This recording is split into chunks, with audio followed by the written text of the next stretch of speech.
الحمدللہ ماشاءاللہ ڈاکٹر صاحب بہت پیاری باتیں انٹرسٹڈ باتیں کر رہے ہیں. اچھا تھا پہلے سوال پوچھیں تاکہ وہ آپ کو جواب دے سکیں. سوال ہی پوچھنا جی, یہ پوچھنا ہے کہ یہ جو ڈائبٹیز اور یورک ایسڈ میں کیا ڈفرنٹ ہے جس سے پتا چلے یہ یورک ایسڈ ہے یا ڈائبٹیز ہے. دیکھیے بڑا اچھا سوال کیا منتظر صاحب نے. دیکھیے یورک ایسڈ بھی ایک ٹائپ آف, میں ابھی شروع میں بتایا تھا کہ ڈائبٹیز ایک میٹابولک ڈیزیز ہے. تو جو یورک ایسڈ ہے یا ہائپر یوریسیمیا یا گاؤٹ کہتے ہیں, it's a type of metabolic disease. Hold that thought, ادھر سے ہی شروع کریں. ہیں منتظر صاحب ہمارے ساتھ؟ اوہو, ان کے 2 شعر سننے تھے.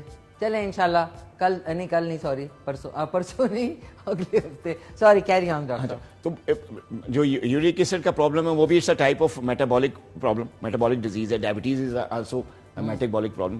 تو لیکن اس میں ظاہر پروٹین میٹابولزم انوالو ہوتا ہے اس میں. یورک ایسڈ پرابلم میں اس میں کارب کا ڈائبٹیز میں انوالو ہوتا ہے. تو اس میں ڈفرینس ہے, لیکن ظاہر ہے کہ دونوں ایک میٹابولک پروسیس ہے. تو بعض اوقات جب شوگر لیول بڑھتے ہیں اس میں ٹرائیگلیسرائڈ لیول بڑھتا ہے, کولیسٹرول لیول بڑھتا ہے, اسی کے ساتھ ساتھ یورک ایسڈ لیول بھی بڑھ جاتا ہے. تو ہاں, تو اس میں یہ ہے کہ یورک ایسڈ کا ظاہر ہے پتہ کرنے کے لیے جو ہے آپ بڑا سمپل سا ٹیسٹ ہوتا ہے. آپ یورک ایسڈ بلڈ میں سیرم یورک ایسڈ لیول کروا لیں, اس سے پتہ چلے گا کتنا یورک ایسڈ ہے. یورک ایسڈ وہ ہوتا ہے جس سے پاؤں میں سوجن ہو جاتی ہے. ایگزیکٹلی, یورک ایسڈ سے جو ہے بڑی مشہور سی بیماری گاؤٹ کہتے ہیں اس کو. گاؤٹ وہ جس میں آپ پاؤں کے انگوٹھوں میں اور اس طرح چھوٹے جوڑوں میں, اس میں یوزلی بڑا گوشت اور دالیں بند کر دیتے ہیں. ایگزیکٹلی, پروٹین کا انٹیک کم کر دیتے ہیں. ریڈ میٹ کو بیسیکلی ہم زیادہ اوائڈ کراتے ہیں, باقی چیزوں کو تھوڑا سا کم کر دیتے ہیں, اور پانی کا استعمال زیادہ کراتے ہیں کیونکہ یورک ایسڈ نکلتا ہے یورین کے ذریعے.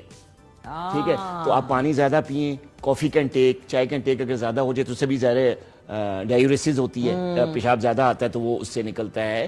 بعض ہم اینٹی یورک ایسڈ میڈیکیشن بھی ہوتی ہیں, جب خاص لیول سے اوپر جاتا ہے تو ہم یورک ایسڈ کی ٹریٹمنٹ بھی دیتے ہیں, وہ بھی ہوتا ہے. لیکن یہ ہے کہ ڈائبٹیز بھی ایک میٹابولک پرابلم ہے اور یورک ایسڈ بھی ایک میٹابولک پرابلم ہے. اور منتظر صاحب کو شاید جواب مل گیا, وہ یہی پوچھنا چاہ رہے تھے. جی بالکل بالکل. تو یہ چیز ہے. لیکن یورک ایسڈ کا جو تعلق ہے پروٹین میٹابولزم سے, تو اس کے لیے آپ کو تھوڑا سا پروٹین انٹیک کم کرنا ہوتا ہے. آپ نے یورک ایسڈ کو لیولز کو چیک کرتے رہیں.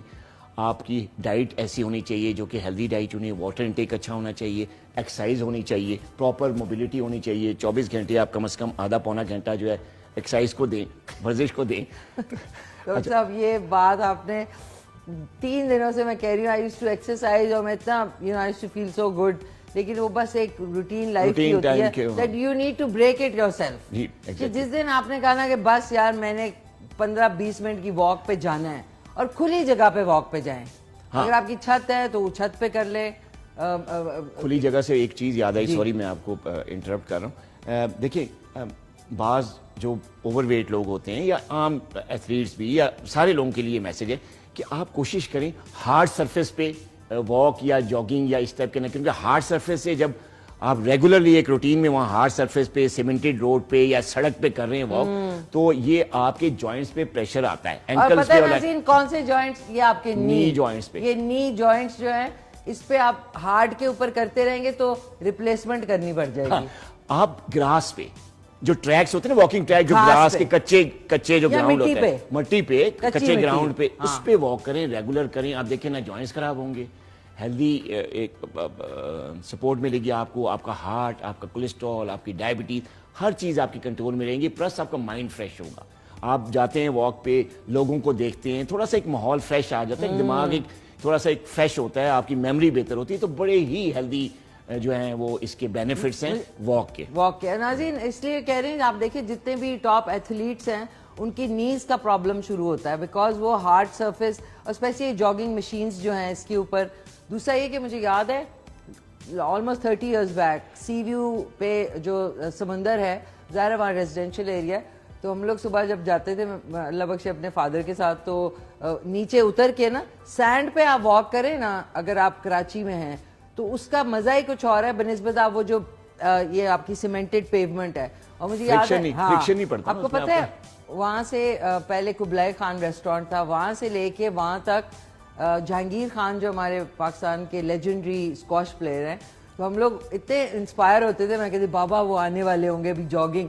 سوچے سینڈ کے اوپر, ہی یوز ٹو جاگ فرام